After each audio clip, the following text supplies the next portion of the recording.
man. I've made the mistake when I'm just not alive, but just a recording, and I get halfway through and I'm like, oh my goodness, that wasn't recording. Yeah. Do you back it up anywhere just in case? No. Oh man. No. See, this is where I started cause I'd prefer to do the post edit stuff, but this is where I started. Like, I should stream it to YouTube and stream it to Facebook, because at that point I can always, and I have done that since I launched this second podcast. I did a whole interview, and then like 3/4 of the way through, I was like, oh shit, I am not recording right now. Thank God I'm recording on YouTube, because I can take the audio from there. Yeah. Oh man. Yeah. So, well, I appreciate you making the time. I'm excited. I was really excited about our conversation last week. And as a quick way to get started, please give a bit of background, 60-second brag about yourself. I know people hate bragging about themselves, who are generous like you, but please brag about yourself. Give us a little bit on what led you to where you're at and to your career today. Yeah. Well, thanks, Connor. I appreciate it. Glad to be with you today. And I'm not much of a bragger. Maybe to myself I am, but not out loud.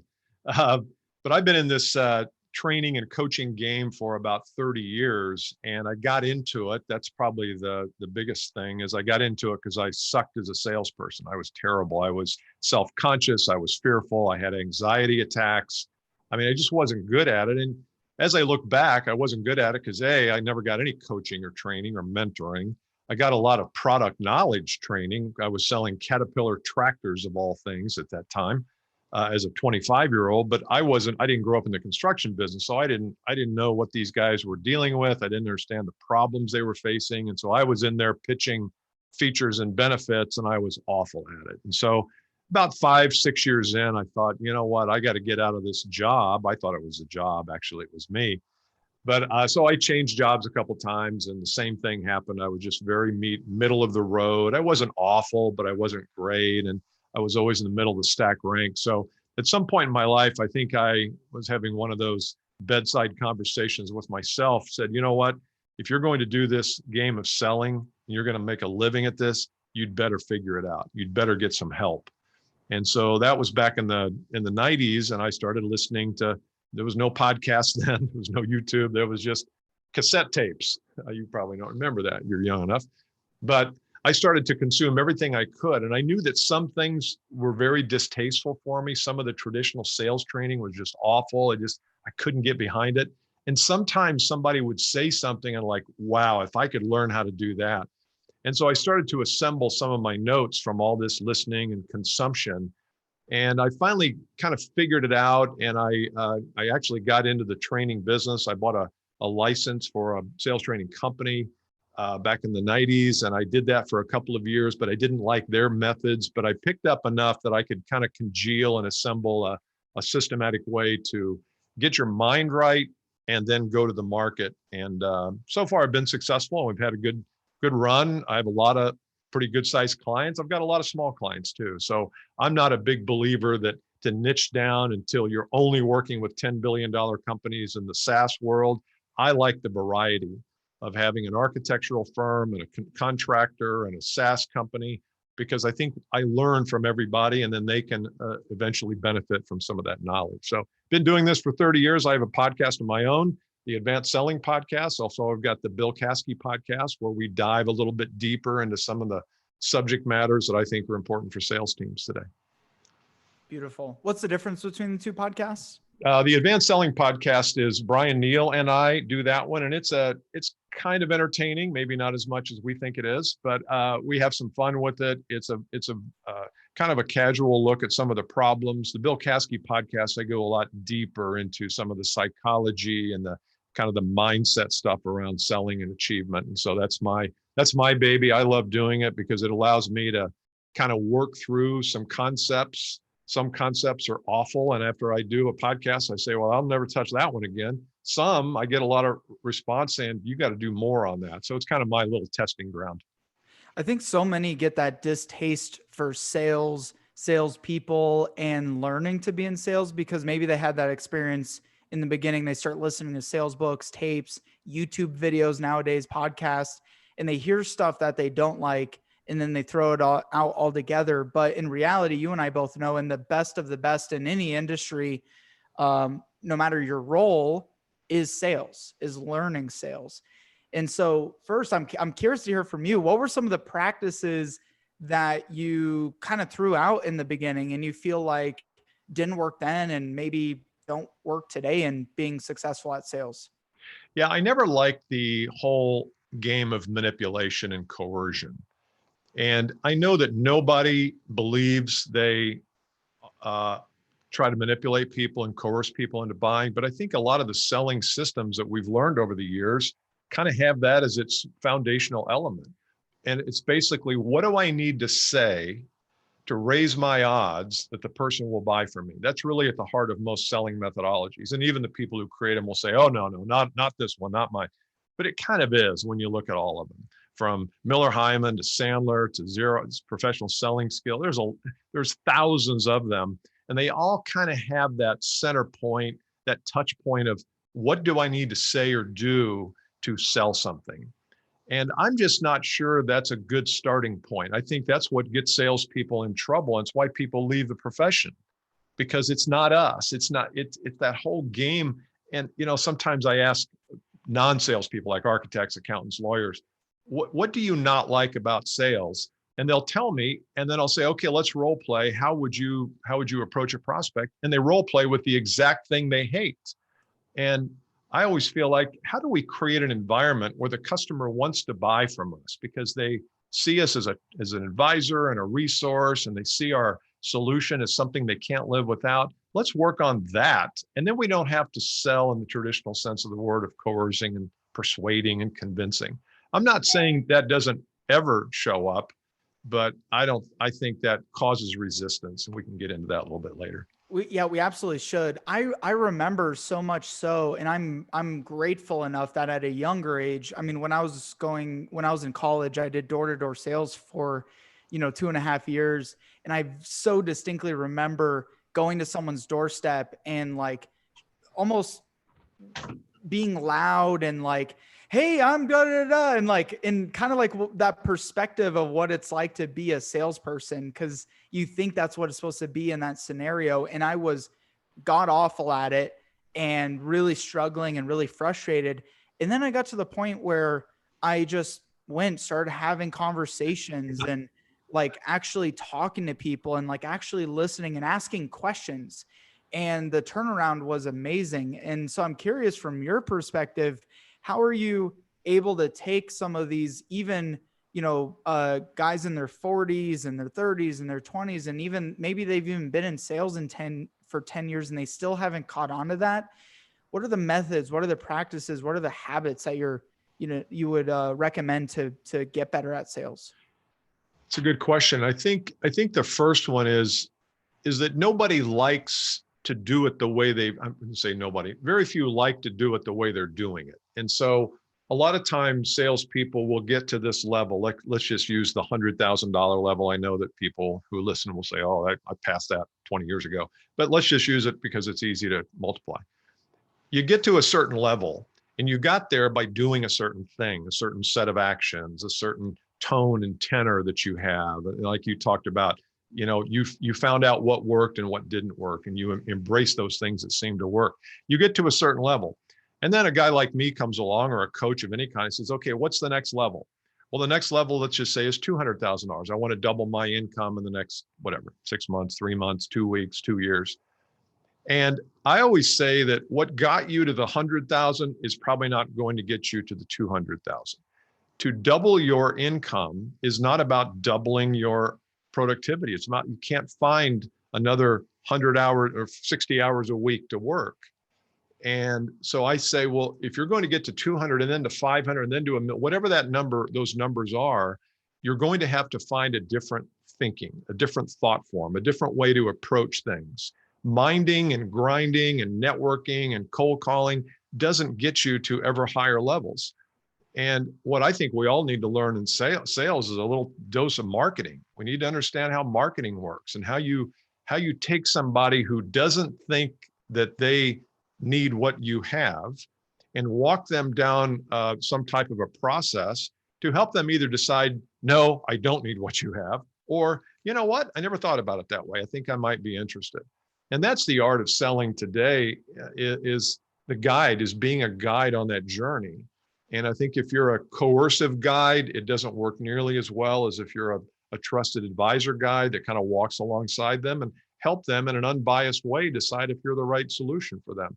And I always say, sometimes you are, sometimes you aren't. If you aren't, oh, well, you've made an acquaintance, and maybe in the future that person will be, embracing of the message. But I think a lot of times we look at sales as being a one-on-one, hand-to-hand combat. I'm not selling if I'm not out networking. And I feel like, really, with the internet, with digital assets, you're not selling unless you're face-to-face? That's ridiculous. You can't get to $1 million a year if you're not using some kind of digital platform to communicate with people who might be prospects for you. So that's, I can't remember your question now. I think it was about how do you change someone's attitude about it. And I think you have to paint the picture. Look, if you're going to work twice as hard, it's going to wear you out. You're going to get sick. You're going to get burned out. Then you're going to say to me, you know what, I'm quitting sales. Sales is not really for me. It had nothing to do with sales. It had to do with how you were doing it. Right. Or how your leader was imposing that upon you too. Is something we're talking about is that it's a toxic culture that a lot of CEOs and sales leaders are imposing upon salespeople. Is if you want to do more, you have to do more. If you want to net more, you got to hit the phones harder. You got to do twice as many calls. And you're over here as a sales coach and sales leader, kind of saying the opposite. I want to jump on that. But one thing that I wanted to hit early into this conversation, because I think it's unique. I've interviewed a lot of, sales experts and sales leaders and mentors out there and coaches, but something that is unique to Bill that I believe was when we were really talking about the self-worth aspect, which is this much more kind of meta side of being a salesperson. And I don't hear a lot of sales leaders really talking about it. And so dive into that. And you even mentioned too, anxiety, what is self-worth? What does this mindset and this kind of abundance and everything have to do with being a great salesperson and going from, I'm at 100,000 this year, I want to make $1 million this year as a contributor? Mm-hmm. Yeah. Let's start by kind of identifying a model that we use. And a lot of people use this model, so it may not be new to you or to your listeners, but it's the idea that there's 3 boxes. There's your thinking, there's your actions, and then there's your results. And a lot of times when we want to generate more results, we go right to action. And like you said, the manager says, hey, you did 100 grand this year. If you want to do 200 grand, you'll have to double the number of cold calls, double the appointments, double the proposals, whatever. And I say, well, I'm okay with action. I think you need to pay attention to action. But what if the answer was in how you thought about yourself, how you thought about your income potential, how you thought about your role in the customer's life, how you thought about your role as a value provider to your market, to your audience. And once you change your thinking about that, I've got an example. I've got a friend of mine, client, actually, he's in Denver. He's in the media space there. Mike Black, you know Mike at all? Company called Page Black. Anyway, he came to me a couple of years ago and he was struggling a little bit. He was the owner of his business, but he's, trying to figure out a way to make it all work and selling marketing contracts and agreements and assessments. And he came to me and he said, look, I need to change my approach here. And he was doing a lot of coffee meetings, a lot of meeting people for coffee, meeting them for lunch, a lot of caffeine, a lot of food. And he said, I've got to change this. Well, this year happened, February happened in March, and he wasn't able to meet people for coffee. And so one of the things we said was, you've got to get out of this one-on-one thing. You've got to go one to many here, at least during the pandemic and the disruption. And so he started doing webinars, and he started to take he had a lot of self-worth around the content that he provided. He really believed that he had some magical stuff, and he did. He's got some really good concepts that most companies don't know about. And so I said, are you willing to share some of those things, knowing full well that people might be able to take what you've taught them at a webinar and go use it and grow their business and never pay you a penny? While some people will say, I can do that, but I don't know exactly how to do it. So I want to hire you, Mike, to come in. He goes, absolutely. And he had to have the self-worth in his heart that he had something of value, not just as a representative of his own company, but as a human being. He had to feel like, I'm willing to put out there good content, knowing full well only a certain sliver of people will embrace it. And so I think if you don't have that self-worth, if you feel like your worth is all tied up around how much money you make, not the value you bring, then your options are going to be limited as to what you're willing to do in the space of building an audience and building a platform.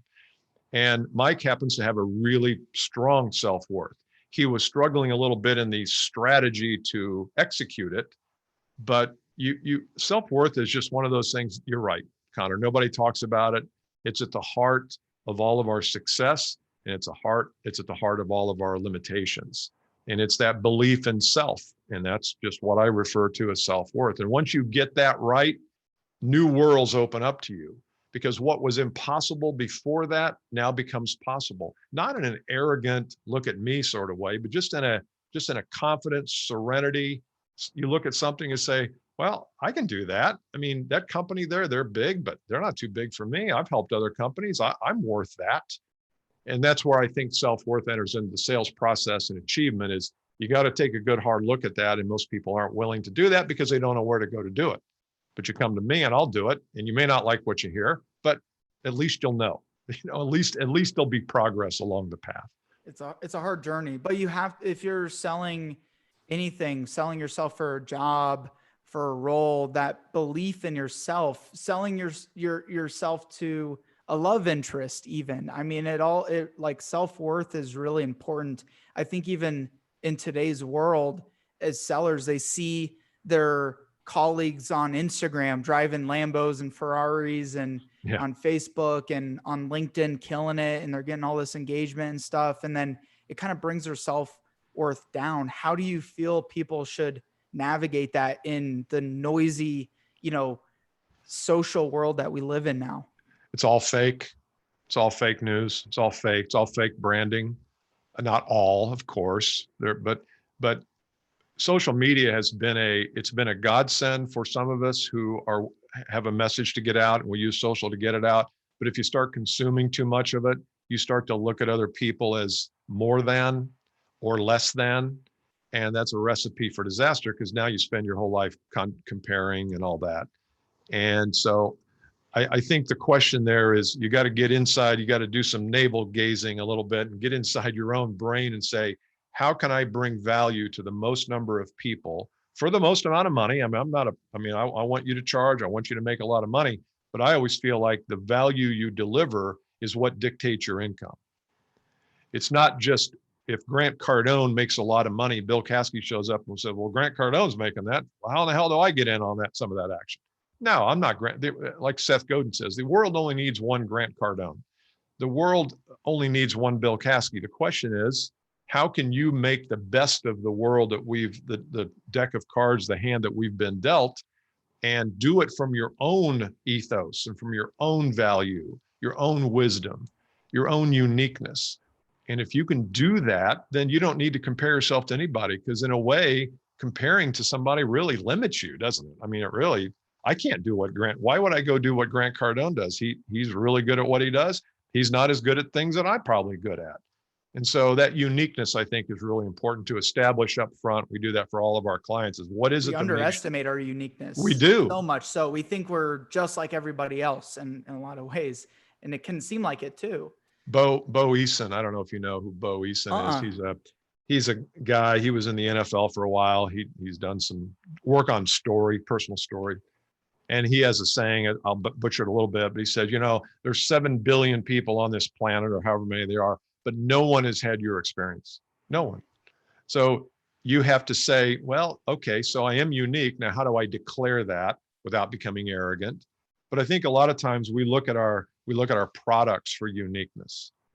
And yeah, your product might be unique, but don't forget the thing that makes all of it unique, and that's you. And we do. You're right. We limit ourselves there. So you said you do you address this early into the stage of working with your clients. How do you break that down? Like if you're going to create a roadmap for first getting your self-worth and getting your mentality right, what are the beginning stages of, moving in the right direction there? Yeah, I'll give you, there's 5 parts to this journey that we use. I'll just give you the first 2 or 3. And if you want to talk about the rest later, we can. Number 1 is mindset.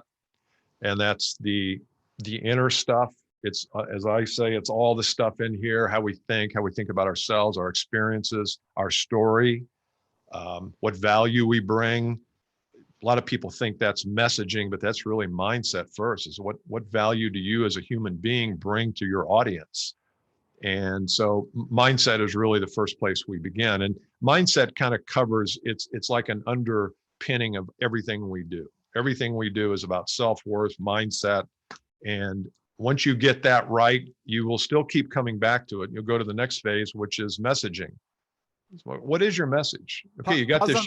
Pause on that really quick. Yeah, sure. Go ahead. The mindset side of things.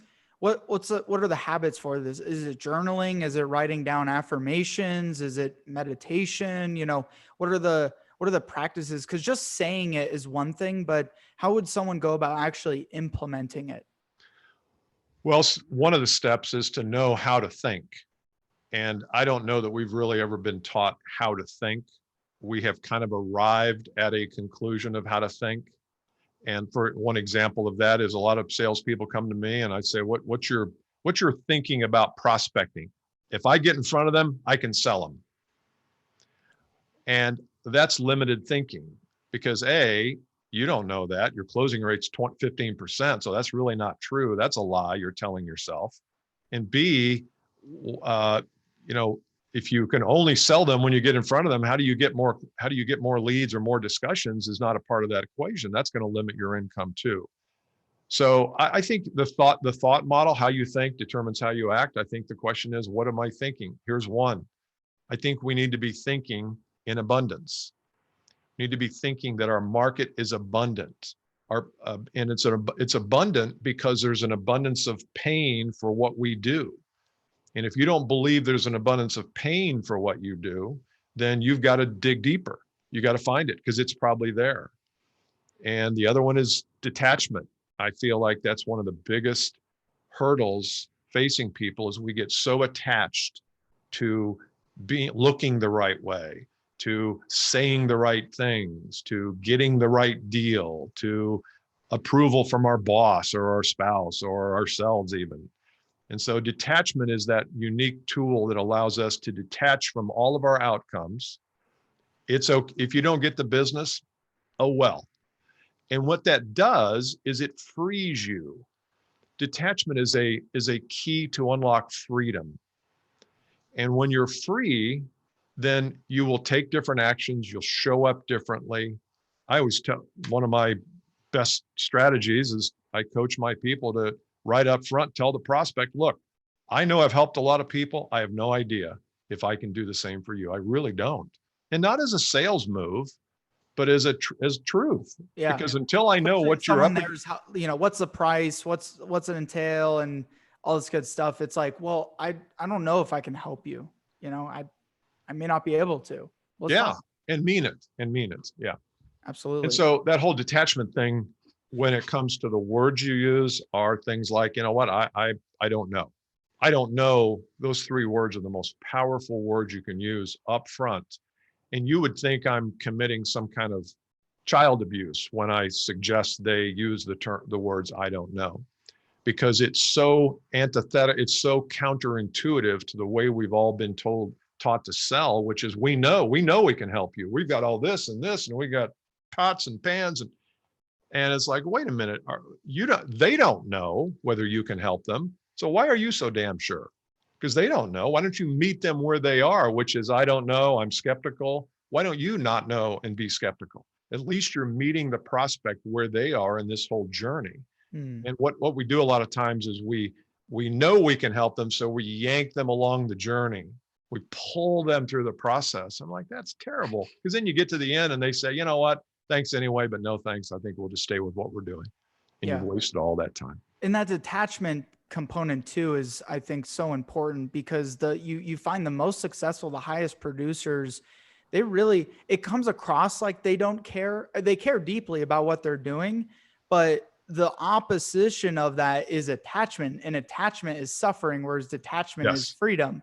And so like attachment to outcome, even though your intentions are good, you really want to help that person across from you. But in the back of your mind, you're also like, oh shit, I need to close this deal. Otherwise my boss is going to be down my neck and going to fire me and everything. Even if you do a really good job of hiding it, your energy still brings it out, and the thirstiness still comes across even without you realizing it. When I've been in sales slumps before, and everyone's been in a sales slump if you've ever been in sales, Yeah. I'm always thinking to myself, like, am I coming across too needy? And I'm not even realizing it. Am I attaching myself too much to this outcome? And am I actually helping this person and guiding the relationship? And so then what a coach does is they'll say, well, you just need to look less needy. Here's what you do. You say this, and you don't do this, and you don't wear this, and you wear this, and you do this, and you comb your hair a certain way. And I say, why are we doing it? Why don't we just not be needy? Right. That would fix everything. Why don't we if they move to the left, you move to the left. Yeah. It's like, oh wait, that's opposite. Yeah. Yeah. I don't know how you do that through Zoom. A little more difficult that way, but I think it's important. It's almost all salespeople should actually take coaching lessons rather than say how to be a coach Training, yourself, coaching training rather than sales training. Yeah. That's good, because you are coaching your prospect, and a good coach never tries to move someone until they want to move. And if somebody shows up from this and say, hey, I want some coaching, I don't ever take a coaching client until I know, where are you going? Are you familiar with what's getting in your way? And how badly do you want the end result that you say you want? And then we collaboratively do it, which is the same exact thing as prospecting. That's a good point. I mean, we should learn how to coach people. That's how we coach our prospects. And that's not about slamming them with features and benefits and 100%. Moving them along some artificial journey.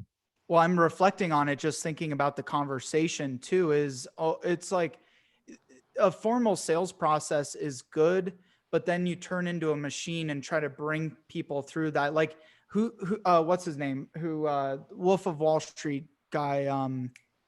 What's his name? Jordan Belfort. Jordan Belfort. His thing is straight line selling, right?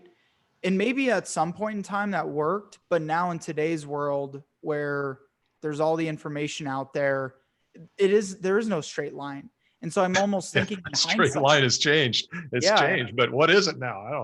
I don't know. But some of the best deals that I've brought on is I kind of already start working and giving that client information and resources and help and advisory before I even ask for anything, and even ask to close a deal or ask to close business. And those deals close quicker and they stick around longer, it seems.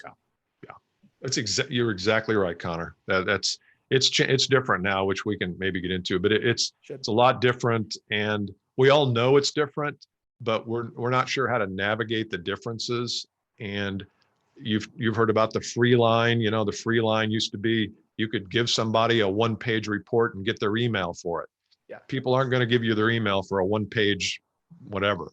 But if you give a course away, a 3-part mini series, a course on something that helps them, they'll give you, and now you've got some engagement. So there's a lot of ways that B2B marketers, and I know a lot of your audience is marketers too, we've got to look at our free line and say, what are we giving away that's valuable, that's helpful, and that still engages people, so that at the end of that freebie, they say, man, this was good. What else does Connor have?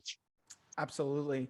Yeah. Well, let's dive into some of the shifts too, because there's this weird yin and yang happening where sales leaders, CEOs, business owners are maybe scared to kind of make that shift to where salespeople need to be marketers also, and building their personal brand and putting content out there and all that good stuff that you and I both know works.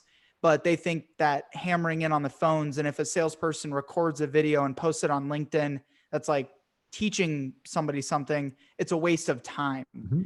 So how are you navigating that? What are you seeing and, talking to your clients about on the personal branding, on the changes and being a a salesperson in a marketer's body for the most part. Yeah, that's good. Good way to describe it. Yeah, I think we've just got to reinvent what it means to be in sales today. And for those leaders, sales managers, VPs of sales that aren't doing that, and there's a lot of them, there's probably 80% of them, you're not going to be as successful as you think you might. And I think if you're a salesperson listening to this and you do know that you have some advice and expertise and you want to build a platform and create videos for LinkedIn using your example, you've got to go explain to your leader how this is going to result in more discussions or more business. You've got to talk about the importance of personal brand and reputation and how you're meeting people at the top of the funnel when they're not really sure of what they want. And so your videos need to address the top of the funnel kind of concerns, like what are the top 5 questions that a person who doesn't know if they're interested or not might have, and shoot some videos about those questions. And you've got to be methodical and intentional about how you describe to your leader why you want to do this. What I find is that when you, and I've got a lot of companies that I work with, and the leaders, once they understand it, they're all over it. But if they just think it's about posting more videos on LinkedIn and spending 4 hours a day editing, no, they won't go for that. And they shouldn't, because that's not what we want. So I think if you have a plan for your personal brand and it's well thought out and it's understandable to the VP of sales, they'll get on board. They'll get on board. And if they don't, maybe you should find another company to work for. And I don't say that lightly, but if I had a guy who, well, it's a long story, so I won't tell it, but No, there's you a should. lot. I was curious to ask your perspective on this. Like, have you ever had to tell individual contributors, marketers, like, this environment may actually not be right Yeah, for you?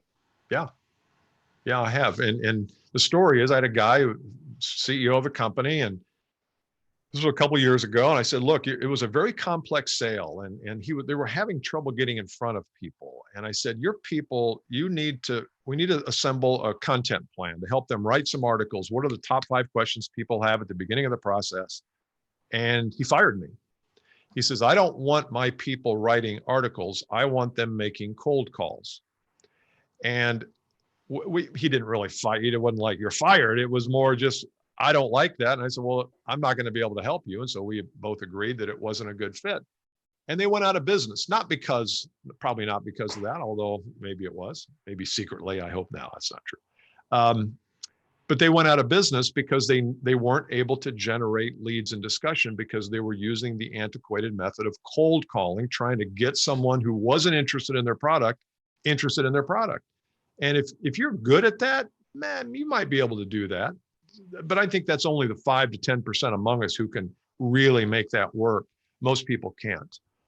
And so VPs of sales, if you're listening, you've got to figure out how do you allow people to build their personal brand underneath the B2B, underneath your company brand. We're not talking about logos or, developing Netflix series. I'm not talking about that. I'm talking about simple things like publishing, writing, producing, creating things that are helpful for your market so that you start to be the person that others want to come to when they have problems. I find the ones and I still cold call, like I still do I try everything. Like I'm always sampling. I'm a practitioner, right? So I'll try cold calling and I always find I'll get yeses and they'll come along through the pipeline. But the ones who contact me from LinkedIn and they're like, hey, dude, I've been watching your videos for the past 3 months and I need your help. Close quicker. They spend more money and and they stick around longer. Yeah. So one thing you can think about if you're a sales manager, you can think, okay, there's the lead generation pillar, as I call it, which are all the different avenues through which you create leads. If you have only one pillar, which is cold calling, your risk is not spread out. And so the disruption here is hopefully has just shown the spotlight on the fact that when you have one face-to-face meetings was your one thing, you're screwed. You were dead, and you probably will be dead for the next year. I mean, it's crazy, and we can get into what I believe about this thing, but that's not what we're doing here. The point is that you've got to have several avenues for leads. One might be LinkedIn videos. One might be email campaigns. One might be live streams or webinars or master classes. One might be cold outreach. But the cold outreach is not to meet. The cold outreach is to share with them, hey, we're doing a webinar next week on this topic. Would you like to get an invitation? So you've got to look at your lead generation Parthenon, as I call it, and say, what are my 3 to 5 methods of generating leads? Some can be outbound, some should be inbound. And if you're out of sync on the mix and it's all outbound, you're going to be in trouble. It's going to be stressful. There's so much we can dive into that, and we're going to have to do a part 2 with everything on time frame. But before we do wrap up, and I appreciate you guiding us through all of that today, anything else that's really top of mind for you, important, vital information that you think the sales and marketing leaders listening to this need to know, and just as in some nation? Yeah, I think that, sales coaches and trainers have not done a good job of distilling information down to a place where it's easy to access and to integrate and to take action on. I like to think of the process for growing your business is really simple. It's traffic and conversion. It's the old internet equation that's been around for years, but we don't think about it that way as sales professionals. It's, how do I build traffic by doing the 4 or 5 things that we just talked about? And then how do I convert that traffic to paying customers? And if your conversion process is clunky, or nobody understands it, or it's not good for the customer, I always say the first check mark is your sales process good for the customer, or is it only good for you? And if it's not good for the customer, how do you expect people to follow it just because you have it written on a sheet of paper? I mean, that's crazy. So I like the formula of traffic plus conversion equals success. Now, there's a lot that goes underneath each one of those headings, but if you can simplify the process that way in B2B sales, then I think it allows you to focus where you're weak and make progress.